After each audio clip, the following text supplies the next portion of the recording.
Welcome to Drinking Bros, presented by GhostBed.com. Welcome to Drinkin' Bros, kids. I feel like we should have a single here. Yeah, there it is. There it is right now. Drinkin' the whole clown. Oh, boy. It's coming to this, Anthony. It's coming to this. I don't lose many bets, but I feel like the ones I do lose involve some form of different hair color and or me being like a clown. Yeah. Yeah. So here we are. Yeah, you do have a tendency to get lit up when it comes to your physical appearance. I don't know why. I win every other bet, and I'm shamed. This last one that I lost over the weekend was obviously Team USA. Now, I said Team USA basketball would not win the gold medal. I was pretty goddamn close, Dan.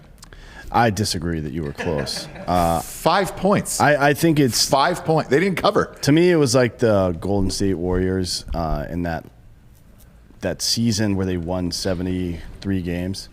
No. But they would just fuck around for the first 3 quarters and then win in the fourth. Yeah. That's what it felt like to me. And it also, from the sports commentator, all these pieces of shit are now fucking sucking their own dicks like, oh, we were fucking right about that, weren't we? Shut the fuck up, dude. They're like, here's what's going to happen. Like, everybody knew this was going to happen, except for you, apparently, and that's why you're dressed this way. Well, look, we've got a sports commentator on today. Lisa Ann, how are you?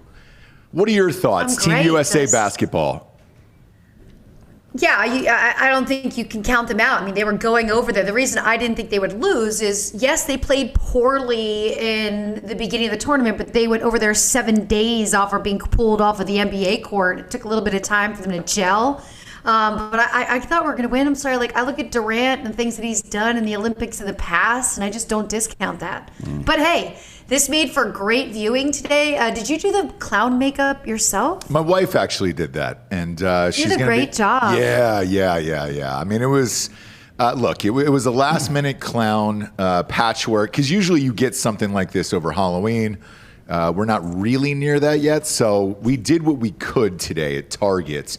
But I will be a clown on this show and then Drinkin' Bros Sports afterwards. I'm glad you brought up Kevin Durant. If the United States doesn't have Kevin Durant, I think they get blown out by 20 points. I don't even know if they make it to the final round. Yeah, but that's like, if I didn't have legs, I couldn't run fast. They do have Kevin Durant, motherfucker, and that's why they won. Yeah. And because of that fact and the fact that you can't see it, and I got to tell you, I 100% believe that Jesse took a lot of joy in doing this to you. A little bit. I think this is part of its payback. Sure. And that's something that when you're in a relationship, you have to take those little moments where it's not obvious that you're getting payback. It's just for you. Right. You're exercising the demons kind of offline. Lisa Ann, I'd like to remind you, Team USA played how many games total? Wow, I want to say, do I have to take a guess? And if so, if I lose the guess, I'm sorry, but I wasn't a clean participant in all of the Olympics due to the time. I wasn't recording it. Wasn't getting up late. Wasn't staying up late at night on the East Coast and watching it. I was just doing what everybody else was doing and just listening to the updates in the morning. Yeah. Okay. They played 8 games, incling the preseason. I was going to say 9. Darn it. I wish I would have guessed. It's all right. Do you know how many they lost? In the preseason? Yeah. I think 5, right? No. They lost 2 games, and then they lost to actually France during the real Olympics. They ended up total at 6-3. So how great was that fucking team? 6-3 is 9, though. Yeah, it does. Oh, yeah. Sorry. So 9 games total they played. So I was right. I was right on the 9 games. Yes, you were. Well, yeah, you were right after the fact. You didn't say it out loud before you said it. It's like, hey, guess how many fucking numbers I'm holding up behind my back now. You have such a bad fucking attitude. I do. really love it. Is your attitude always this bad? Oh, it's terrible. Yeah. It's absolutely terrible. Week in and week out. Yeah, I'm a piece of shit. It's fantastic. I love it. I don't know what to tell you. You probably love Larry David, right? Yeah. Who doesn't love Larry David, though? We all do. The fact that we don't want to stop and talk to people, all of the things that he does that we all feel inside but can't act that way because it's not socially acceptable because we're not billionaires. Yeah. Well, I'm not a billionaire or a millionaire even, but I talk shit openly to people every single day, I guess. All day long. Lisa, how did you get into sports? we'll, I guess, talk about your past career here in a second, but how did you switch over into sports? Because you've been doing fantasy football, I believe, since like 2014. 2013 was my first year doing fantasy football for SiriusXM. Yep. I was doing a show for SiriusXM for a couple of years on what was at one time Playboy Radio, then it was Spice Radio. It was actually a really fun show. It was called Stripper Town. And it was on Monday nights, and we would just take calls of like the ridiculous shit that happened to people over the weekend at strip clubs. And it was amazing. But because it was Monday nights during the football season, my true fans would call in and they would catch me up on what was going on in the game because we had no TV in studio and I would be like missing out on everything. So it kept getting me in somewhat of trouble. I was written up twice because we're not supposed to talk sports. We're supposed to talk sex, and Stripper Town was borderline not even sexy enough because it was telling stories. And so on the last write-up I was going to get, my boss at that time said, hey, my friend in New York had a show for fantasy football and it was Playmates, and the show just broke up and I know he wants to bring something like this back next season, so you should go and meet with him. So like I flew to New York like that next week, met up with my boss, Matt Deutsch, and though I didn't know fantasy sports yet, I was raised around sports, basketball first, football second. So I followed sports enough to be able to say, okay, I'm going to just learn how to draft. I'm going to mock draft. I'm going to learn the different platforms. And I went to all of my friends that already played fantasy football. And I said, hey, talk about tips. Everybody gave me different tips, picking a home kicker that's in a dome. Like, all the little things your friends kind of give you. Sure. And I took it from there, and I absolutely love it. And when you're really deep in 20 leagues for fantasy football, it makes it a lot easier for me to place accurate bets on each game. I do a lot of work with Bovada, and the reason the betting gets easier is because when I'm expecting points from receivers, running backs, defense, and I'm looking at everything that's going to happen fantasy-wise, it's not that difficult to put together the spread and look at the total points and even some player props. So it really funneled nicely together. I love watching sports, so the fact that now I get to just sit and watch all day and then talk about it, to me is like, it's awesome. It's just so awesome. Yeah, because look, you mentioned gambling. It really is the future. And we've said this numerous times as far as our media company goes, because everybody's like, oh, where do you think all this is headed? The end is sports gambling. And I think once it gets legalized in all 50 states, everybody will have their own app. Drinkin' Bros will more than likely have an app in the future. And then it's going to come down to marketing. Who do you want to gamble with, on what app and what platform? Now, Barstool is already doing this currently. They're open, they're legalized in 6 states. And then today, I don't know if you saw today's news about an hour ago, it looks like they are forming a deal with Major League Baseball to not only do alternative commentary, but also live gambling during the Major League Baseball games. So it's here and it's happening. Snoop Dogg and Kevin Hart were doing, all things for the Olympics and everything else. Our sponsor is mybookie.com. Promo code Drinkin' Bros will double your deposit up to $1,000. We bet with them on everything else. But I feel like it's starting to be incorporated into every single thing you do. And speaking of fantasy football, you really, really know how to bet football if you play fantasy, because every player from almost every single team because you're forced to watch it. What was your favorite team growing up? And then did you start drafting based on your favorite team, and when did that end? Okay, so let me go back real quick to the Barstool and MLB. I think this is so fantastic for many reasons, but mainly this is going to pull in a younger audience, and baseball is really losing grip with viewers, with fans. And I think this is going to bring that Barstool demographic right back into MLB, which is what we need. We want the stadiums to be full. We want young people to have the patience to enjoy a game. And if you're not betting live in-line games, like, you're bored at a baseball game, right? So I think that's totally awesome. MLB stepping it up. It's going to be great for them. My team, I grew up, born and raised, a Dallas Cowboys fan. Oh, God damn it, Lisa. God, we got Sean here, Hightower Sean, who's probably going to kill us all one day. Diehard Cowboys fan. Tell me you're not married to one. Like, it's jean shorts and a pack of Cools and a tank top there, Cowboys fans.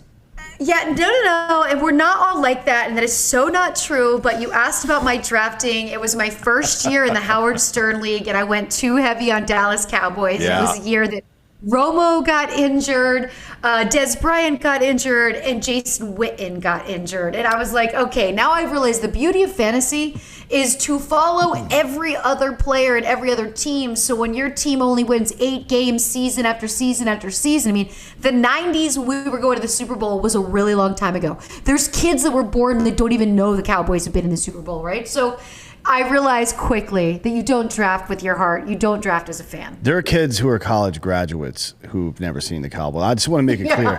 You say kids and people think 18 and below. No, there are college graduates. There are people with graduate degrees who have never seen the Cowboys win a fucking Super Bowl. Oh, yeah. Just so we're clear. Yeah, just so we're clear. But that's also why I brought that up. Okay, so just so we're clear, there's multi-generations not seen the Cowboys win. Yeah, there are kids with kids. There are kids with kids who've never seen the Cowboys win. But that's why I asked that question, because whenever you start fantasy, you don't really know what you're doing, and you start picking your favorite players on your favorite teams because you're convinced you're going to have a great year, like many Cowboys fans, that they're going to have an awesome year. They're going to win the Super Bowl every single year, and it's not the case. I don't like that, though. Even in fantasy baseball, I don't like taking players on my team because I don't want the added pressure. I enjoy watching my team because I have a stake in that game already. Right. Because I'm a fan of that team. So for me, the fantasy part is to give me a stake in all the rest of the games. You know what I mean? Sure. So unless it's like a superstar, like I've had Acuna, Freddie Freeman, and people like that on my team because I'm a Braves fan, but I'm not going to put like their down ballot guys. Got it. That's not going to be. I'm not going to when I'm filling out my bench. I'm a Mets fan, so I don't. Yeah. I don't take any Mets on my fantasy baseball team, especially pitching. Okay, so like I'm the same when it comes to fantasy baseball. There's that one. I mean, my last Mets player was Daniel Murphy, which was like 2015 or 16. That's before he went to Washington, right? Yeah, that was when he had a great season, and we decided to let him go. Yeah, but that was the right decision because he fucking tanked afterwards. So. He had a couple moments. You know, every time a player leaves your team and hits a home run, you feel the impact when that ball hits that bat because they're no longer hitting that home run for your team. Well, look, the Mets suck, and they will always suck. We're Braves fans here. We're Braves fans. Look, I just don't see a world in which the Mets get better. They buy everybody. I mean, they always get hurt. Listen, in New York, everyone thought Steve Cohen was the unicorn that was going to change the whole dynamic of the New York Mets. Yep. And I was like, it's still the Mets. We still have Mets kind of luck. It's just who we are. Yeah, lovable losers, right? They were the first. And before the Cubs, nobody gave a fuck about the Cubs since 1908. You know what I mean? And so through for the 60s, that was the worst team in baseball history, right? That 61 Mets team, is that right? Before the Tigers had that really bad season? Can you guys look that up? I think it was the 61 Mets. I love that. Or something like that. I love that you can just look at people and say, can you look that up? I do all my shit by myself. Nobody looks it up for me. Really? The 1962 Mets lost 120 games. Oh, God. So that is the worst team. Nobody else has ever lost 120.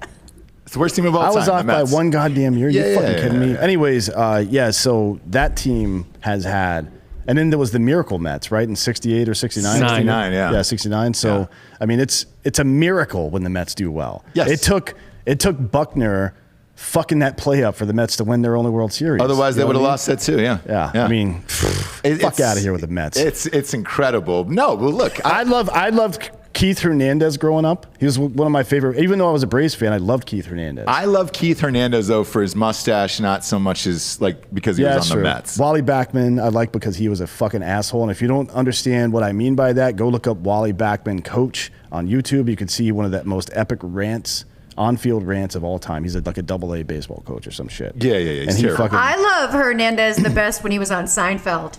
Oh, yeah. He's not a bad actor. Great actor. He should have gone John Sally and turned that into a fucking career. I think he tried. He did a lot of those Just for Men commercials. It's hard when you've got a mustache. Yeah. If you're a white man with a mustache, I feel like there's one of two things. You're either a state trooper or a pedophile, right? Yeah, there's no in between. Or Tom Selleck, but he's clearly not Tom Selleck. Yeah, there's only one Tom Selleck. But there's a lot of pedophiles. That we know of. Yeah, that we know of. They could be. I mean, Tom Selleck has reached a level of success for so long at this point, it would not surprise me if he had clones that he's just borrowing body parts from. Oh, yeah. You know what I mean? Absolutely. Like that, what's that, The Island or some shit? I forget. With Ewan McGregor? It's The Island, right? Yeah, but I'm saying this, like, if I had to bone a dude, right? 81 Selleck. With Magnum. the shorty shorts? Yes, dude. Oh, yeah, and the red Ferrari? Yeah. I'd be a power bottom for Selleck, dude. I mean, if I had to do it, obviously. I'm not. As you say that in the clown costume, I ask your producers to clip that in that outfit and make it a nice social media. That's already done. That's probably. already done right now. Hightower Sean is up there looking through his scope right now, dude, and he's got that on lock. Yeah, well, he's got that on lock. So you're a Mets fan and a Cowboys fan. How does it get worse? Are the Knicks your NBA you're a team? Knicks fan too? Jesus Christ. I've decided to stay completely neutral in NBA. I grew up a Philadelphia 76ers fan. My first NBA game was in 1983 at the Spectrum. The Sixers won it all that year. And again, they haven't done anything really since, even though I do somewhat trust the process. I love fantasy basketball, and I love basketball. So to choose a team and only watch, 1 or 2 games a week during the season, I watch games every day. It's my favorite backdrop other than right now during the day. I love watching training camp live while I'm working. I mean, it just gets me excited. I know they're not really doing much out there, but we didn't get to see reporters there last year. So seeing them there this year is really refreshing. But NBA, I follow players. They move so much now. Yeah. You can't be loyal to a team. So I just follow all the players and enjoy the NBA. How many players slide in your DMs on like a regular basis? And the reason I ask, we have someone on staff here who dated somebody relatively famous, and then there was all kinds of professional athletes in their DMs. Somebody like you, it's got to be fucking nonstop. I would go over under, since we're gambling, and that's all we do here, is we're junkies, hence I'm dressed like a clown, over under 5 a week. So that would have been an over, let's say 10 years ago. Like, okay, because Twitter first started in 2009. At that time, it was probably 50 a week.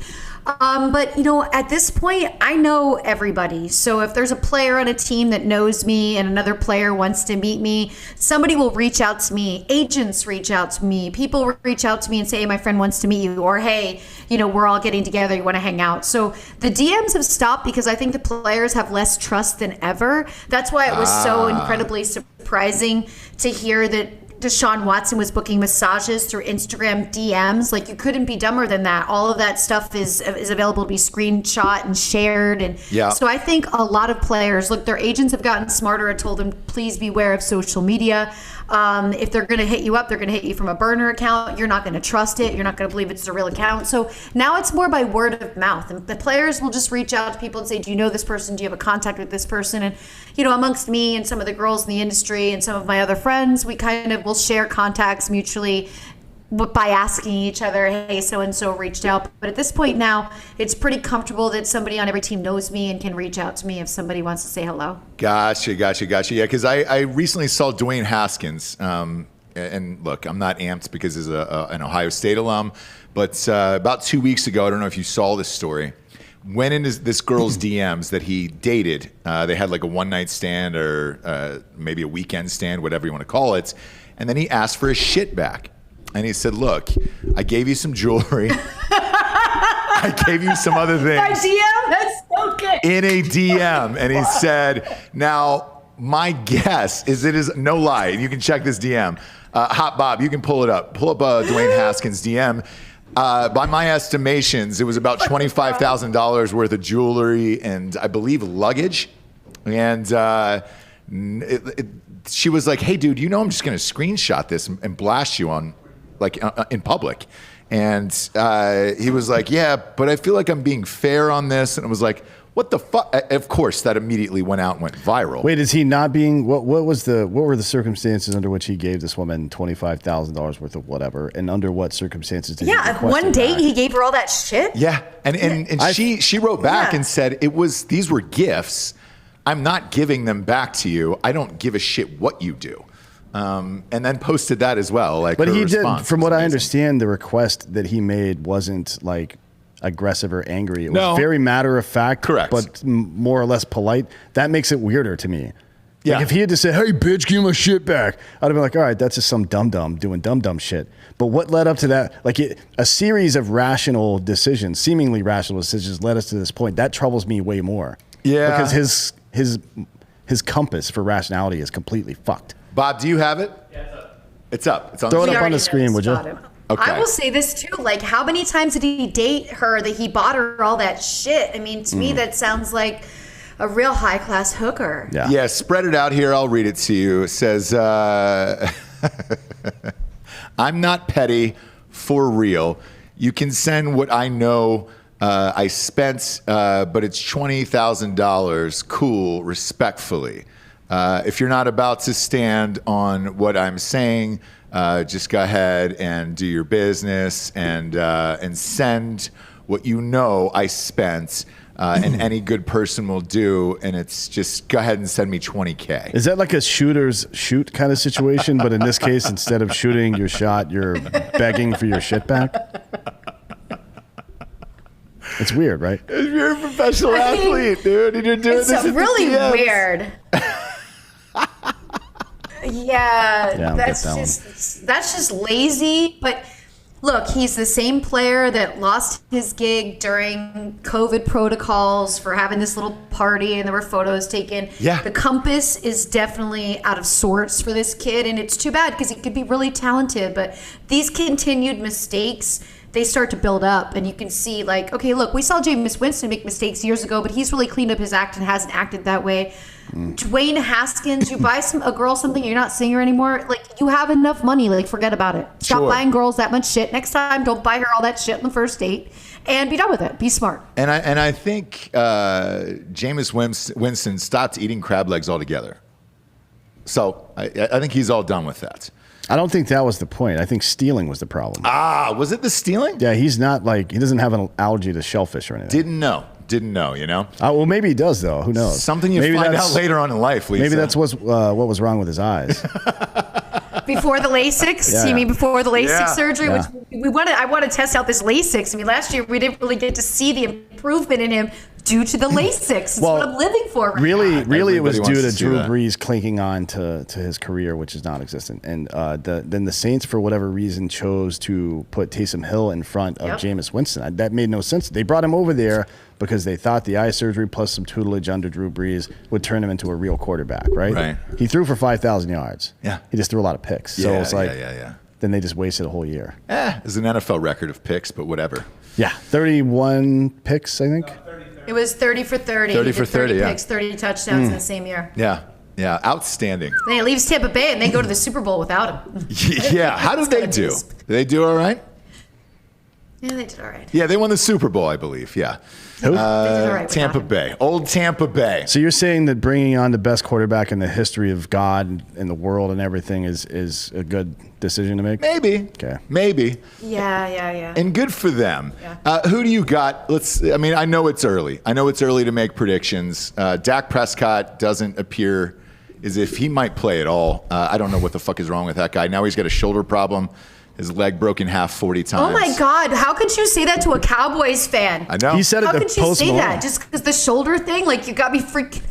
I said it to Post Malone, and I got chastised afterward. They were like, that's his best friend. I said to him, the Cowboys will never win with Dak Prescott as their quarterback. They'll never win a Super Bowl. And he was like, I'm best friends with Dak Prescott. And I go, that's cool. Like, I'm friends with a lot of people who won't win Super Bowls. You know? I would say all of my friends. I would say the vast majority of my friends will never win a Super Bowl. Almost all of them. Probably, right? Shit, I don't know. So who do you got this year? We'll go way too early prediction here. Since we're in training camp, who do you got winning the Super Bowl? It's winning. This is very early, but I'm looking at the same thing as last year. I'm looking at the Chiefs-Bucks going at it again. I think the Chiefs have a really good chance. I'm never, ever going to discount what Tom Brady can do, his leadership on the field, the pieces that he brought in. Gronk was just such a great addition. Antonio Brown was a great addition, but they still have Cameron Brate. They still have so many options. Little Scotty Miller there, who we saw Tom Brady liked. Playoff Lenny. I love what they have, but I think the Chiefs are incredibly inspired. They were missing some pieces in their line last year. We have to remember there were so many players that opted out due to COVID protocols before the season started. The Chiefs were affected by that. We also know that Mahomes was playing a little bit banged up, which is going to be even more common this year because we're going 17 weeks instead of 16. Yep. So, but I do see that. But then again, there's a wild card out there for me. And my wild card play is the Los Angeles Rams. And we haven't seen Stafford win a playoff game, but we also haven't seen him have this kind kind of weapons and this kind of a defense as well. The Rams have both sides of the ball working for them, so they're my wild card in this. And I think the only reason there would be a transition or a change from my thoughts of the Chiefs or the Bucks is just due to injury. Yeah, oddly enough, because we don't do the show until next week, actually, but I have the exact same. But I've got the Chiefs coming back and beating the Bucks this year in the Super Bowl. If I'm going to go out and throw 2 wild cards in there, the Rams in the NFC, and then the Bills in the AFC. We'll see if Josh Allen, with that big boy deal he just signed, can put it together. I'm looking at the Titans. Ah, shit. Yeah, I wouldn't sleep on the Titans either. Yep. They got fucking A.J. Brown and Julio Jones now. Yeah. Fucking kidding me? Yeah, and with Derrick Henry. Yeah. Good Derrick luck. Henry. That line. It could Good be. luck. That could be. I miss Jonnu Smith though. I already missed Jonnu Smith for the Tennessee Titans. I love that fit there for him. Yeah. Where did he go to? Patriots. That's right. He's in New England. And they have no one to throw him the ball there. So. Well, maybe. But they have Hunter Henry and him. They have 2 tight ends to try and build back what they had years ago with the 2 tight end sets. Well, unless they're getting Brady back, they're not going anywhere. Or unless one of the tight ends murders somebody, that probably won't hurt. Yeah, exactly. Yeah. We frown on that. Yeah, because look, we know you're big fantasy football. We do a thing because we host 6 leagues for our show. One of them is a Cutthroat Killers League, where you win a signed jersey by an actual NFL murderer. You must have killed somebody while you play. Killer, not murderer. Killer. It may seem like a subtle distinction to you, but as someone who kills people professionally or has killed people professionally, there is a distinction there. Absolutely. One you don't go to jail for. Where does OJ, can I ask, where does OJ fall into that? Right here. Right behind there. Murderer? Right there. He's up here and he's right here. Oh, you mean well, he's also here on the scale. Heart. Did you see that fucking shit he said the other day? Yes, he won't go out in LA Oh my he God. thinks the murderer might be next to him.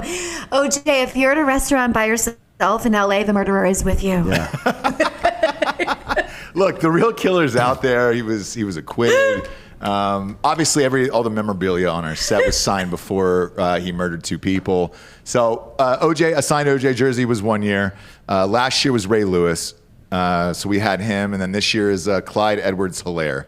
Were you aware that he killed somebody? No. Yeah. Yeah, some dude tried to break into his house to steal his fucking Xbox or some shit, and he smoked him. Blew him away. So You're serious with me? Yeah. Big fans. We're big fans of that. Self-defense, though, murder, which is awesome. Well, again, it's not murder. Wow. Stateside kill. That's a homicide, but it's not murder. God damn it. It's a stateside kill, and we're proud of it. We're proud of it. Also, so that's the jersey we're giving away this year. Also, the Browns added Jadeveon Clowney to that defense already. And if OBJ will just come and not be a bitch, I think they've got a pretty good shot as well. They need a quarterback. The Browns are the Browns. With their 2 running backs and the defense they have, they could still win. They have a fantastic team. If they had a fucking quarterback, it would be amazing. Well, maybe you can come out of retirement. Me? Yeah. Well, you'd have to wear that. We'll see. No good at it. I was rooting for the Browns to actually draft a quarterback this year. I don't even know who they did draft, to be honest. I don't either, man. The Browns have stayed relatively quiet this year. So we'll see. OBJ is coming back from injury, and we'll figure it all the fuck out here real goddamn soon. So, did you see his recent addition? Did you see his grill? Oh, did he put a grill in? Yeesh. Was that to protect his teeth from poop, or? Yeah. No, but it was a big deal because of how much it's worth. It was a ridiculous investment. Well, he's a ridiculous person. Yeah, you heard about him getting shit on, obviously, right? I've heard everything. I've heard it all. Yes. What do you think? The story's true or false? I thought when I listened to her podcast and her describing it, it seemed too real. Like it had to have happened to me. Listen, I'm not going to say I believe it at all. I do know him personally as a friend. I've been in shared spaces with him. He gets a house in LA every summer. So when I lived in LA, we had a lot of mutual friends. He is very private. It seems like that would be a bit something reckless for him to even trust somebody. He's usually not alone with people. He's very distrusting, which he has to be because everybody's at him all the time. But he's been nothing but really cool and incredibly polite and always kind when I've been around. So that's all I know of him. So that's all I think of him. Well, Good. Look, there's a lot of people that we all know who do wild shit in the bedroom, and who cares, right? We don't kink shame on this show. Never have, never will, right? If he wants to get shit on, that's his own prerogative. Nobody's like, you're not breaking the law on that, as far as I know. Remember right? that song, Breaking the Law? Yeah. That was a good one. It was a great song. Yeah. He's not breaking Do you the law. think people are still doing things like that post-COVID? I guess we're still in COVID. Yes. Why never? Absolutely. I think it's gotten wilder. Certain things like that would be. I think sex has gotten wilder because you were cooped up, you were stuck in the house the whole time, and then now that it's over, you're like, fuck it. It's bulls on parade. I never stopped. I'm not afraid of any of this. No, me neither. Right, I'm not So what you're fat. thinking is every girl that didn't have anal before the pandemic sat there when she was isolated at home thinking, why didn't I do anal with the last 7 guys that asked me? I'm going to do it with the next 7 guys before they even ask me? 100%. No, that didn't. That definitely did not happen. Yes. No? Why do you not agree with that could have happened? Giorgio, you're the single guy here. Has that been going on? Yeah. Has it? Yeah. Well, we can hear you talking, Rob. Jesus Christ, Bob, we can hear you for Christ's Fucking sakes. piece of Yeah, shit. yeah. Go ahead, Giorgio. You're not supposed to Here's hear. here's the question. Do you think that people were so cooped up during the lockdown bullshit that women regretted not having done anal in the past and just gave it up without even being asked afterwards? And I'm asking you because you're the guy that's single here. Why do they need a guy to do anal, first of all? If they want to try anal, they're trying it by themselves. There's an Amazon second-day delivery. Dildos were essential over the pandemic. And I feel like you could really lean in at home, really dive into some of those kinks you haven't explored before. I don't believe Let me that tell at you all. from experience, the dildo is not a great first experience. It's way too hard. Yes. It's not as flexible, and it doesn't ease going into you. You actually do need live, real penis for you to have successful anal. A toy sucks. Strap-on sucks. It's never the same. So, Condoms yes, suck you too. could have gotten. That's why people get in relationships. They don't use condoms. Yes, you could have gotten the toy and done it yourself, but I do believe that there were a lot of people that made the list of things they didn't do sexually. I was not in that mindset. I was looking at my content as I was recycling it onto my OnlyFans and just slinging it day by day is what I call it when I'm updating recycled content. And I was thinking, I have no regrets locked in my house. This is amazing. I've lived my life to the fullest and I've done everything. Man, I'm going to go ahead and make a statement here on Giorgio because you just got shut the fuck down. I mean, absolutely shut the fuck down. Do you know how nervous Giorgio has been for weeks that you were coming on the show? Like you were. Can I follow Giorgio on social media? Will you send me all of Giorgio's information? Hi, Giorgio. Absolutely, yes. Giorgio, is it just Giorgio on Instagram? Is that what it is? Yeah, it's JUST.GIORGIO. Yes. So he was like, hey, dude, no lie. Lisa, this is no lie. Before we came on today, he goes, shit, man, I'm worried. I'm nervous today. And I was like, why? And he goes, you should never meet your heroes. And I was like, well, don't blow it today. First thing out of his mouth, he fucking blew it, dude. And I don't think he blew it. He's coming from a good place. He's trying to empower people at home. I guess, but that's stupid. Everything she said is correct. Why would you sit on something hard for your first time out? What was the first thing? Giorgio, first and foremost, I love that you give your email address on your Twitter bio. That's what all the hookers do. Like, it's usually like contact or for bookings at Gmail. So I love that Giorgio is just out there throwing his just Giorgio around. I'm all about that. And no, I didn't mean to shut you down, buddy. And I hope that I'm still a hero that you wanted to meet and that you still think I'm like MILF-tastic and all of that other stuff. I love you, Giorgio. When a woman like this calls you buddy, it's almost like she just picked you up from after school and it was like, no, your mom sent me, buddy. That's like I'm supposed to pick you up That's today. like you show her your dick for the first time and she says, aw. Yes. Oh, that's nice. You know, guy wants to hear that. No guy wants. Oh, that's a nice thing. No guy wants to hear that. Oh, proud of you. Look at you, big guy, huh? But don't dig too deep because you look like that right now. So it's like, It's you can only make a point up to a certain level looking like that. And then you got to dial it True back that. a little bit. I will not apologize for shamelessly soliciting myself. No, No. Giorgio's got his own OnlyFans, but it's only gay Marines that subscribe to it. It so. is, and that's true, by the way. But he's doing it for his country, obviously. yeah, so Who he cares? has to. He's getting money. The bank doesn't know who sent it. I mean, it's paying his bills, right, Giorgio? Very limited amount of money. It's really for the love of the game. And How much? Let's compare. How much are you making a month, Giorgio? off of my 16 subscribers. I'm making about $94 a month after tips and taxes. Giorgio, I'm going to subscribe just so you have a different number of subscribers. What is your monthly fee so I know in advance? What are you charging? $5. Oh my, $4.99 or $5? $5. You got to go down to $4.99. It affects the psyche a lot. You'll get an extra 2 members right away. So that's an adjustment. I'm at $12.99.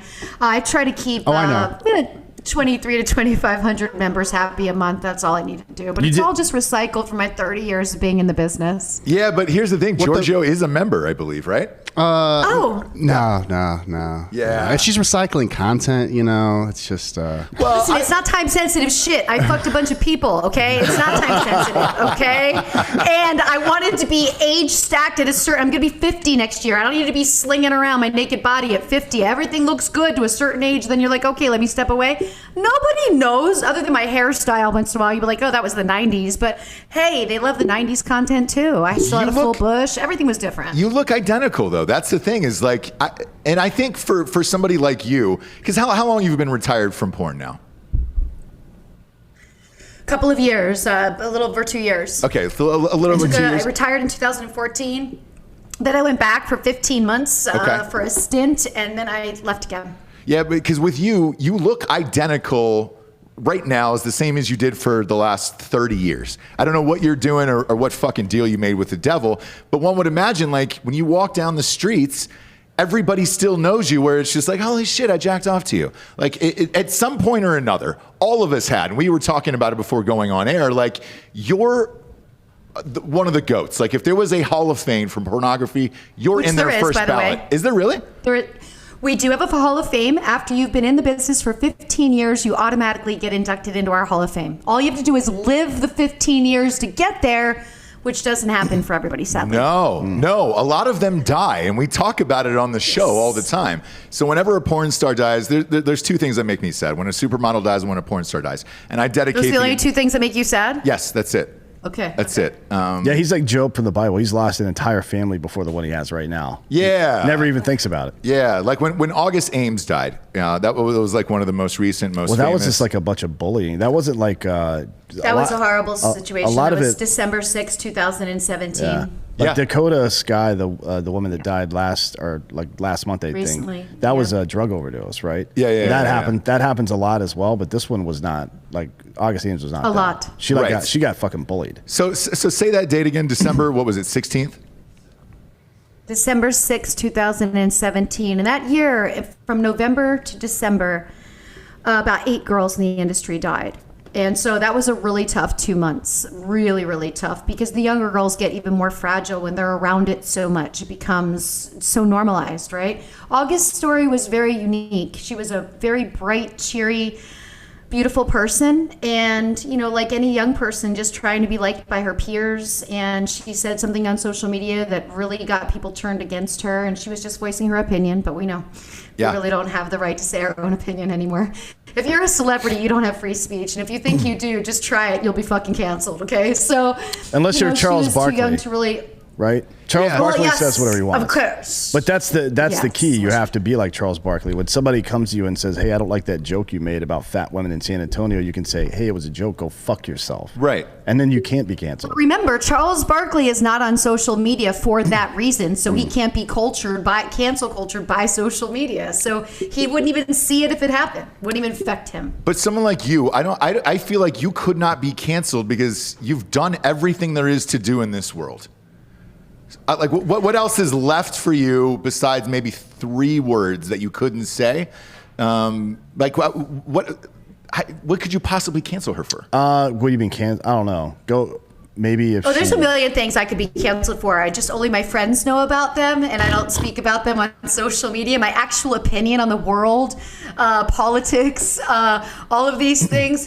If anyone outside of my handful of friends, got to hear my opinion, I'd be canceled, right? So I just don't voice my opinion. But when you were saying about me, I'm gonna tell you, when I first got in the business, my first contract was very specific, to the point where I was not allowed to get any tattoos. I was not allowed to change my hair color or adjust the length of my hair color. I had to stay within 10 pounds. At 20 pounds, your contract is canceled. So there were all these things brought to me that were like, you have to look exactly the same for your entire career to maximize, and that just stuck with me. So I've always stayed within that look, stayed within that weight, not made any drastic changes, and that's how it started. Man, that's crazy. Would they actually bring out a scale and say, all right, hop on the scale, let's see what your weight is?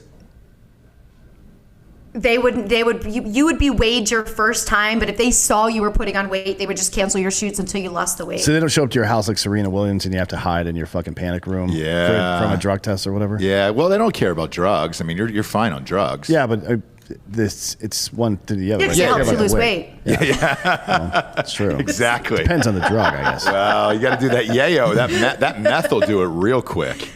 That meth will do it real fast. But it does affect the skin. The downside with the meth is what it does to the girl's skin. But believe me, I had an agency for a couple of years, for 4 years in the industry, and producers would call me after a girl went off of meth that had put on weight. And they're like, man, some of these girls need to go back on drugs. And I'm like, yeah, but you were complaining about her skin when she was thin because she had all those marks. You're like, you got to choose one, you know? But it's a joking conversation we have. Are you married now, by the way? I am not. I did try it once. At that time, I realized I was allergic. I am not opposed to trying it again, but obviously it's not a goal because I was married at 27. We were together total 7 years, dating and married. So just 7 years. So by 31, I was getting divorced, 32. And I haven't lived with another guy or been in another serious relationship since. I did just try to have a serious relationship. It lasted 6 months. It was with a civilian, not in the business, not a celebrity, not an athlete. And it ended poorly, which was a great experience for me because now I realize that like dudes sometimes lie. And I ended up getting a Cartier watch and a love bracelet out of it because he had a whole nother relationship going on. Did he send you a shit? Did he happen to send you a DM asking for any of that stuff back? This was sent to me so I didn't DM his girlfriend and explain to her who I was. This was sent to me, and donations were made to Planned Parenthood and Plan in my name for me to just move along with my life and not make a big deal of this. No fucking way. Yep, I bartered hard. I went to Petty fucking Ville. I moved into Pettyville for like 48 fucking hours, and I just jolted his whole world. And then I went to Cartier with the cash. I told them the story. They loved it, and I got my goods, and now I know what time it is. It's not time to trust anybody. God damn right it's not. Do you own a boat? Because Georgia, I don't, but there's a lot of Lisa Ann boats out there. I just got 2 pictures yesterday from 2 different harbors of boats that said Lisa Ann. Well, that's so. Giorgio, the gentleman we've been speaking about, has a thing for women in your age bracket with your particular look who own boats. So all I'm saying is, if you really want to shot with the guy, I know you're going to stalk him on social media now. If you really want to shot with him, you need to get a boat. Yeah, you got to get a boat. You got to get a boat. Any chance you'll get married again? I would get married again. Do I have to buy the boat before I get the proposal? Boats were a lot of responsibility. And Giorgio, I got to find out if he's worth it. Let me meet him first, see if he's worth it. If he's worth it, then I can drop the money on the boat. I don't know that he's worth it. I love you, Giorgio. I'm just saying this as a friend. Like, I don't know if you're. We'll bring him around. We'll bring him around on camera. So Giorgio loves MILFs. What you're telling me right now is Giorgio loves MILFs. Oh, yes. Hi, Giorgio. There it is. You love MILFs, don't you, Giorgio? You'd like an older woman who's put together and has her own money and needs nothing from you except for you to perform sexual acts on a regular basis. Exactly. And knows exactly what she wants and is content with life. And yeah, it's great. Exactly. Yeah. Nail on the head. Yeah, he doesn't want any kids. And anything else. you have multicolored hair. Wait a second. Back up, Giorgio. Take that hat off. There it is. This was actually a bet. Ask him how he got the hair. Yeah. So a lot of betting, a lot of losing going on over here. A lot of betting. So this one, I put the house on Jake Paul, actually. Jake Paul against Ben Askren.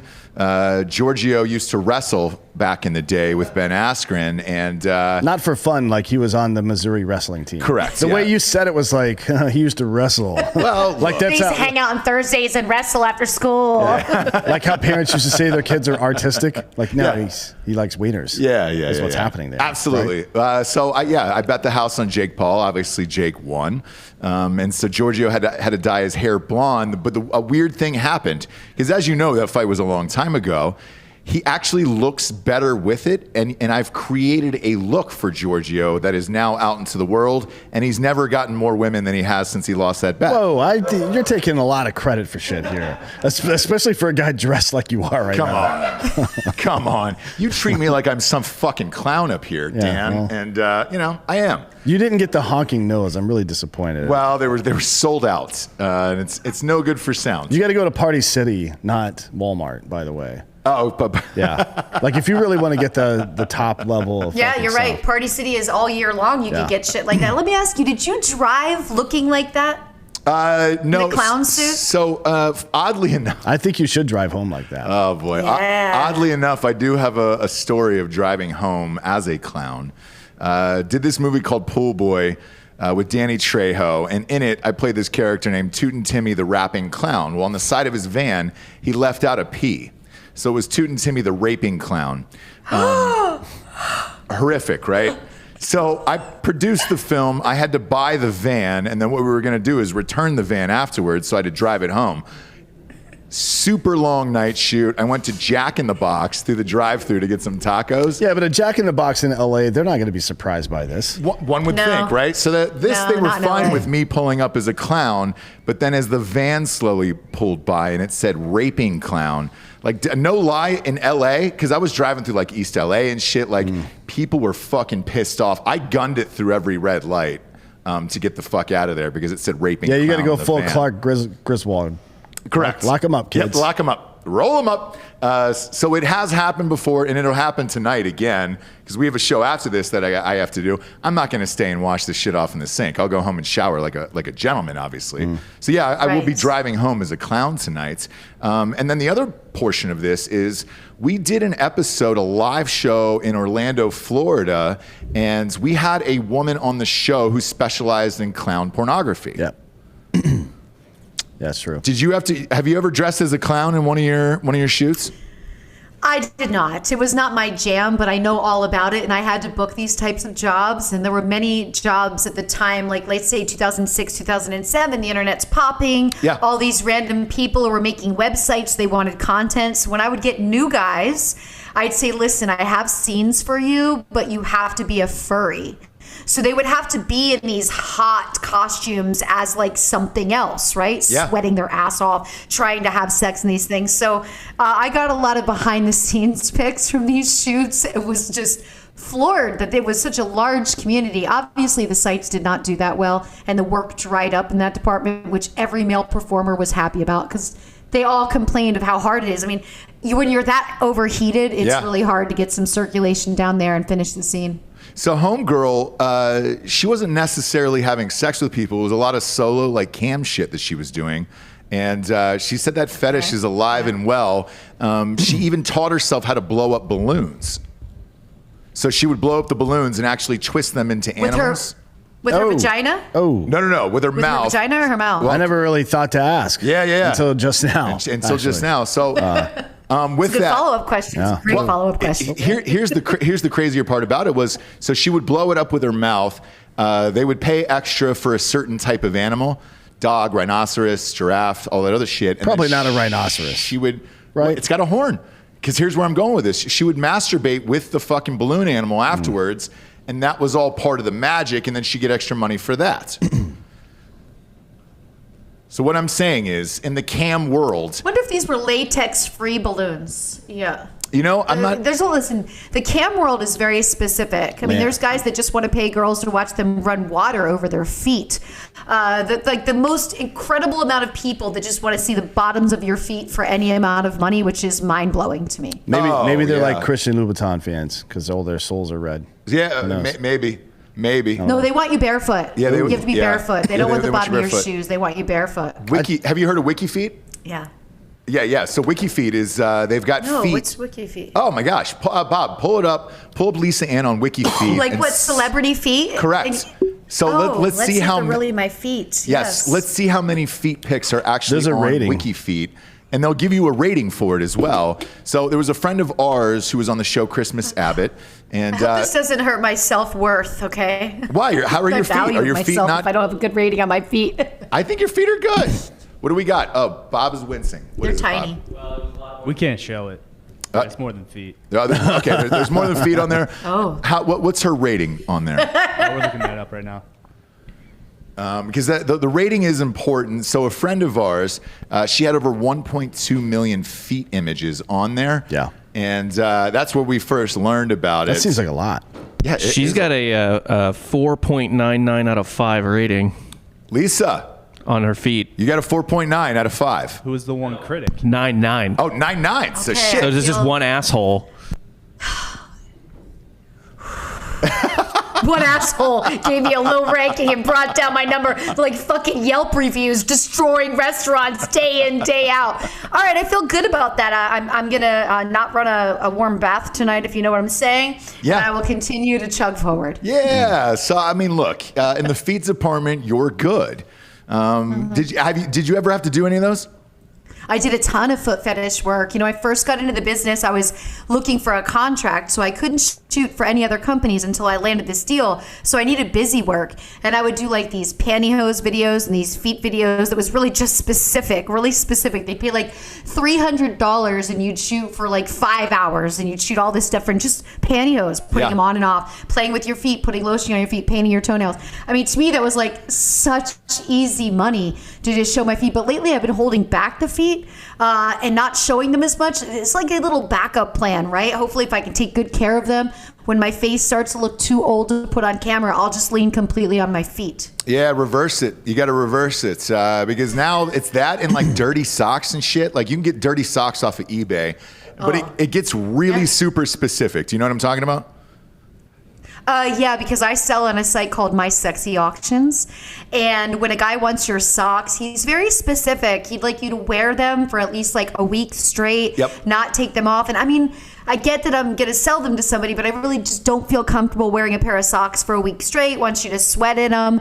But girls have different tricks. A lot of girls tell me they just throw them on the bottom of their laundry bin and they just continue to pile like damp laundry on top of that laundry for like a week. And when the bottom starts to smell really bad, then they'll sell those socks. Ah, got it. Yeah, because I mean, I was just breezing through it one day, and yeah, you were right. So it would go into specifics of days, the activities they wanted you to do, like go mountain biking, and you're biking. Like, yeah, what the go fuck? Run in them. Yes. You know, take a long walk in them. It's not just like put them on and lay on your couch. They're specific. Take a spin class in them. Like, you know, yeah, they're into it. Yeah, it's a crazy and it's in a weird way though. Yeah. Go ahead. These things make me realize that secretly the economy is somewhat thriving because there's people out there buying used socks and weird shit on the internet. Yeah, but shit like that's recession proof, right? I mean, that's what the mob always guaranteed. The gambling and pornography were always recession proof. Yep. That's why they went into those two particular businesses. And over in Japan, they sell them in vending machines. I went into. Yep, that's why I went into these two specific businesses. I mean, I knew when gambling was part of the conversation of fantasy sports, I knew that's where my lean would be heavy. Yeah. And porn, totally recession proof. Yeah, it forever will be. I know those guys are like Pornhub and all those guys are having a lot of problems though because they've taken down half their fucking site at this point. Where do you think the future of it lies? You know, I think we're going to get a mix of both. Pornhub decided to start a platform that allowed users that weren't in the industry to upload content. It wasn't a great idea because what you can get on there is content that hasn't been approved by both parties. You don't have the proper model releases, IDs. You know, legally producers should be producing content because we know about the 2257 laws. We know the paperwork. We also know the importance of collecting IDs. But we also know that we want to make sure that both parties are giving complete consent to distribute a product, not just to shoot a home sex video, but to distribute a product. Now we're living in the OnlyFans world where everyone is able to make their own money at home, which was absolutely fantastic during the pandemic, right? Really helped everybody learn how to survive without being back on set.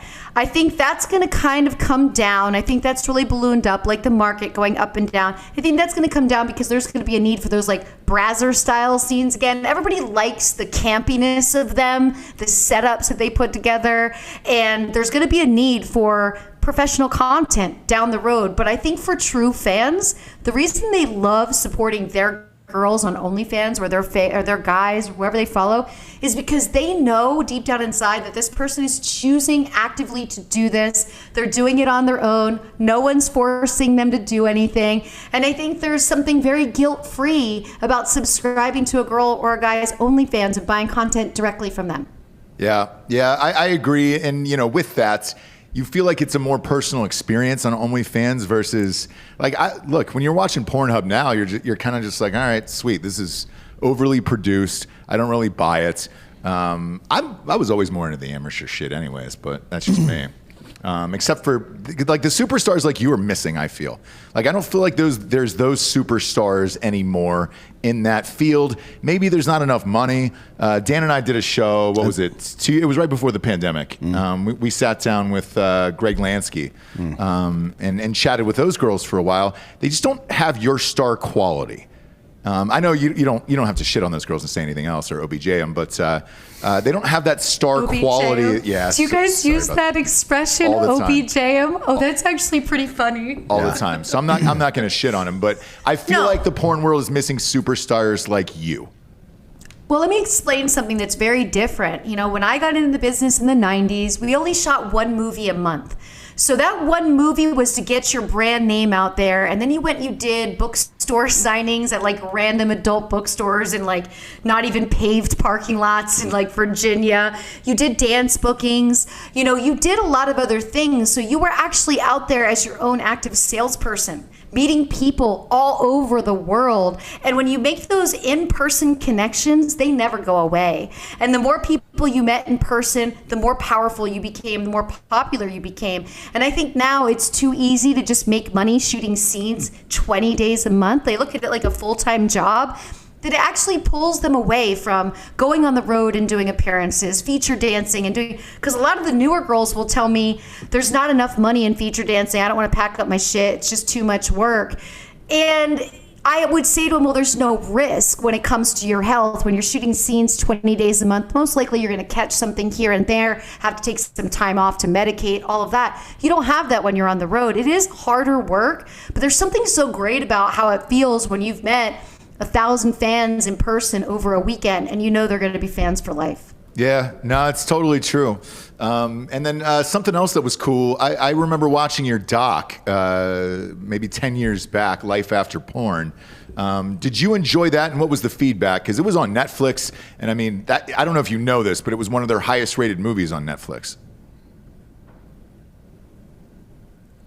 Yes, that series does really well. There's actually a 3 out now, and my friend Tara Patrick is on the cover of that one. And they went to Italy to shoot her where she lives now.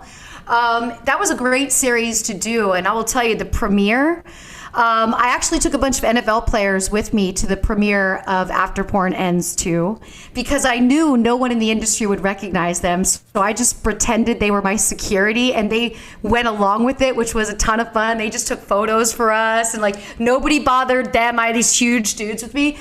But it was kind of sad because if you remember the beautiful girl from the 90s who was Chasey Lane. Oh, yeah. Chasey is in my version of the doc.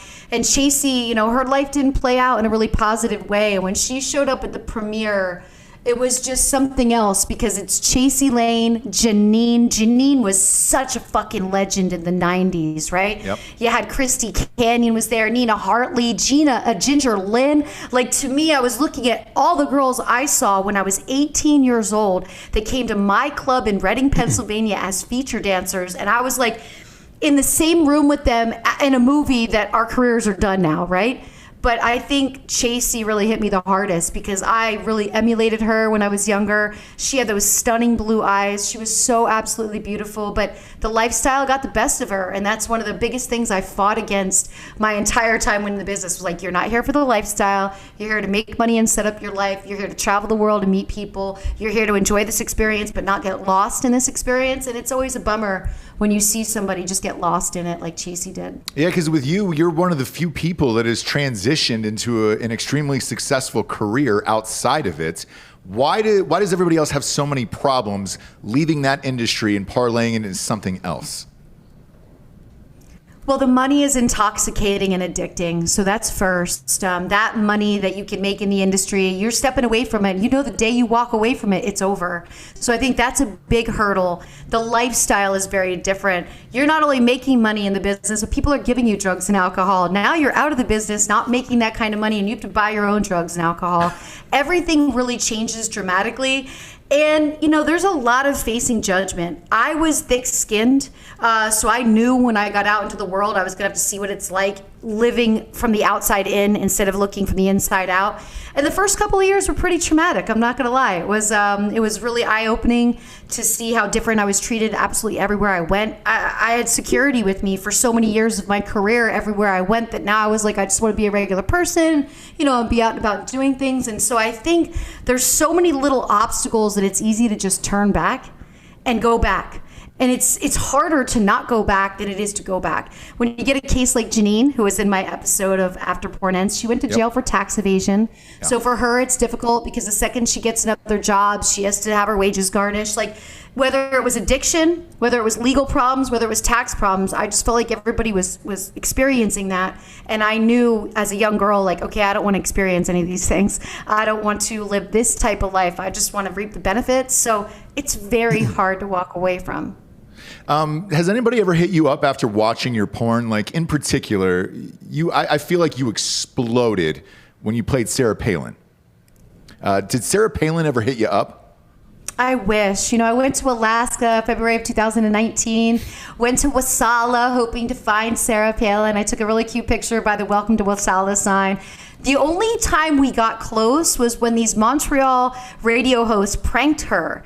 And they actually got through her PR screening and set up an interview that went on air. And right away they brought up Who's Nailing Palin. And she hung up, but it was just the fact that they got her on the phone, which was so awesome for them. But I never got to have the approach. I think now it's even funnier because most people don't realize the new governor of Alaska, her name is Lisa Ann Murkowski.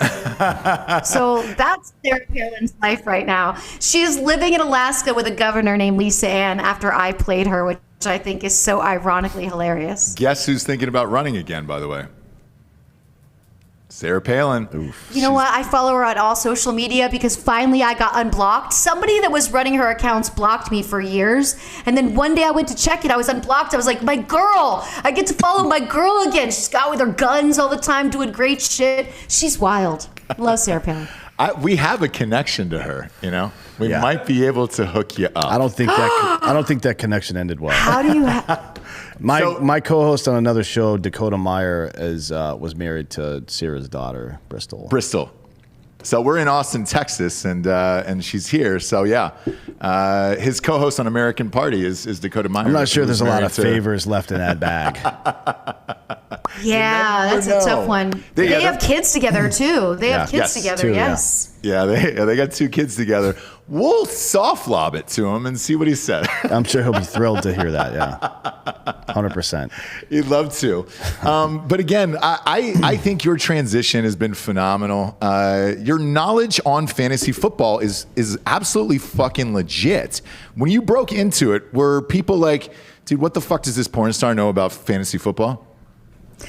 Yeah, I got a lot of comments, probably a couple thousand a week of like, I liked you better when you were taking dicks in your ass. You're better off with cum in your face. Like, I got it all, and it really was able to help me build this thick skin where I would say, oh yeah, that's right. You think my brain fell out my vagina when I opened my legs. That's not the case. I mean, I do it the same way everybody else does. I listen to 4 hours of fantasy football podcasts every single day, starting the first week in August. July, I was listening to my weekly shows on Fantasy Sports Radio. Like, I just stay up on the news, and I enjoy it. It's better than watching the actual news. Yes. It's better than really what's being offered on television right now. We don't have a lot of good news shows. We're all waiting for our shows to come back. Billions is coming back. Like, we're all waiting. But I got a lot of negativity, and I will say that it taught me how to process information. It taught me to look at social media and say, like, these are strangers. They don't know you. They don't have any control over your thoughts. If you let this bother you, it's on you.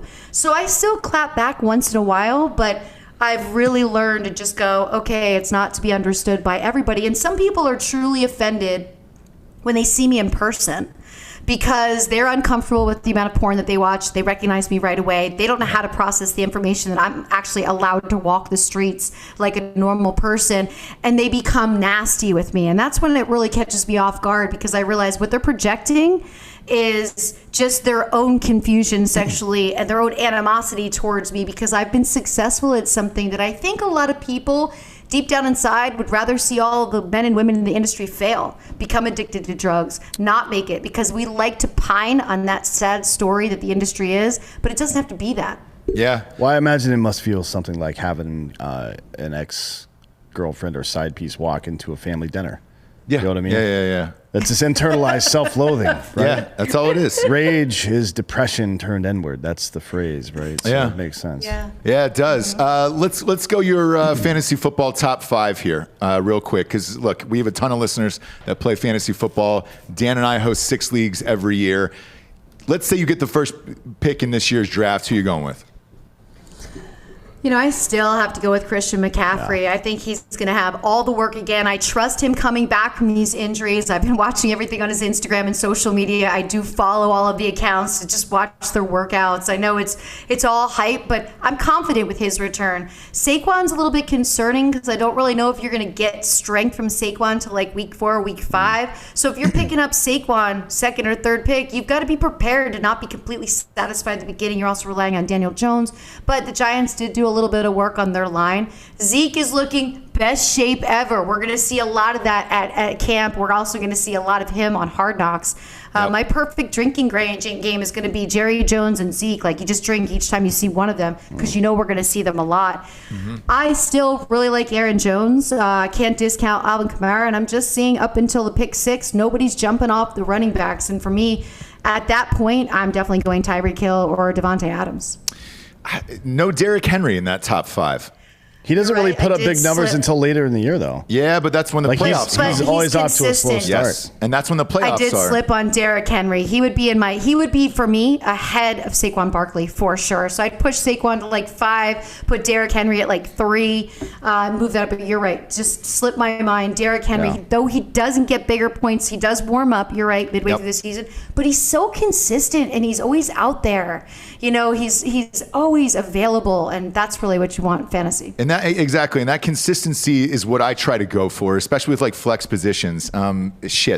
I probably drafted James White for 8 years in a row just because he was a consistent. Because you knew what you had. Yes, 14 points out of the flex position. Yep. And I didn't give it. Every year I had James White up until Brady left. That new guy who's replaced him is Landry for me out of Cleveland.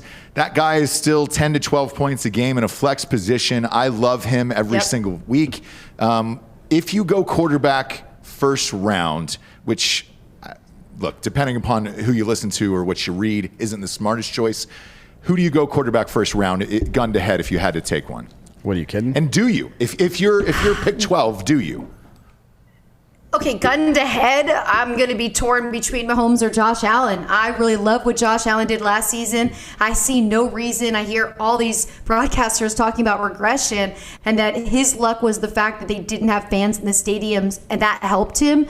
I don't really think that's the case with Josh Allen. I think Steph Diggs was just such a big monster addition. Even Beasley was consistent when needed to be. So it would be Mahomes or it would be Josh Allen for me. Oh, I mean, Josh Allen, how often in any sport have we seen a guy that young get a huge contract and come back and have a baller year the next year? Fernando Tatis this year is the only time I remember it happening anytime recently.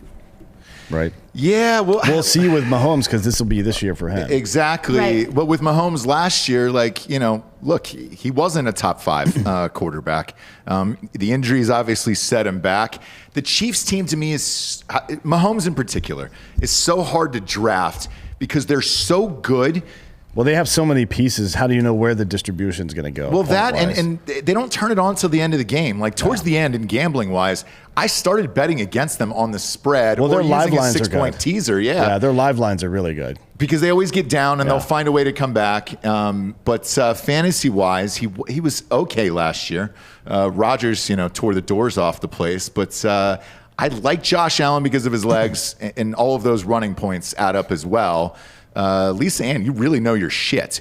Amped. Tell everybody the name of your show on SiriusXM. Actually, I'm doing all of my stuff on my own this season. So I do all of my IG lives with different beat reporters and broadcasters at Bovada. So you can check out all of my sports talk, IG live at Bovada, and then everything else you can just find at The Real Lisa Ann. So that's going to be YouTube, Twitter, Instagram, Facebook. And I'll be doing start sits every Sunday morning live on YouTube this year. Yeah, in May, I thought I was being unique quitting my job post-pandemic, but then I realized everybody did it. I just want to be on my own for a year, and I just really wanted to spread my wings a little bit. I was doing my podcast through Sirius, the Lisa Ann Experience, and now that I'm producing it myself, I can put it on YouTube. I had a lot of limitations, and I learned how to do so many things during the pandemic. I learned how to edit.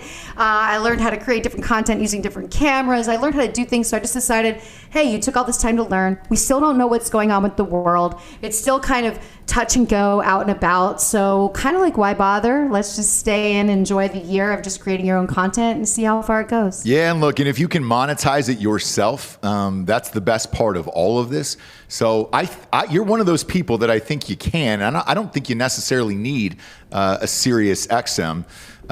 Now's the point in the show where we get to the Drinkin' Bro of the Week, which is someone who has inspired you or helped you become the person you are today. Who would you like to give the Drinkin' Bro of the Week to?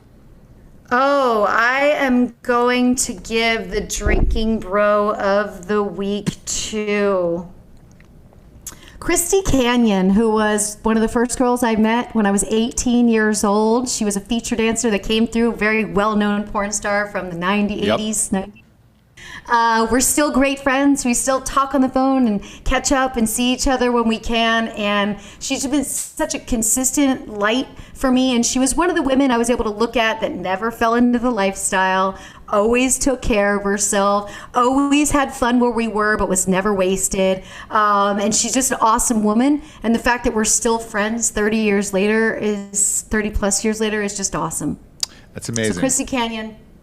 She gets yeah, I remember her well. Giorgio, since your hero is here today, we'll leave you with the last question. What is something you've always... Come on, Giorgio. Yeah, what is something you've always wanted to ask Lisa Ann? Oh, wow. You can't really put me on the spot like that. Giorgio, I have to. You blew it earlier. This is your redemption. And I'm blowing it again. Giorgio, you had all morning to think about if you had this opportunity. What would you do with it? Giorgio, ask me a question. Mom's spaghetti, though, right? Yeah, exactly. It's very M&M. What's next for you? That's it, Giorgio? That's what you really wanted to ask? I have a new book coming out. Giorgio, that's great. That was a great question because you're going to help me sling my first book and promote my second. So I'll send you commission and sign up for your OnlyFans, baby, okay? I know how to use the tip feature in there. I know how to do all of that. Okay, so my next big thing is my new book comes out in December of 2021. My first book came out December of 2015. You can get that at thelifelisaann.com. You can get it from my store. You can get it from Amazon. During the pandemic, I recorded my audiobook over a month in my bedroom closet alone. That was amazing. And that's available on Amazon. So new book. And also just I'm at a great place in my life where I don't feel the pressure that everybody else does. I'm not always pining for what's next. I've taken on minimalism and changed the way my thinking is over the past, let's say, 5 years. And I'm just happy sitting out on my patio reading a book on a Saturday afternoon. I know that sounds super dull to a lot of people, but that's just where I'm at. So I'm keeping it simple and enjoying doing my own thing and being my own boss. Yeah, and look, we enjoyed having you here. I'm sorry Giorgio blew it today. I mean, the first Giorgio, question... that was a great question. You got me to promote my book and build excitement about my second book because that's the book that's probably going to bring in the money for the boat that I have to buy to date you.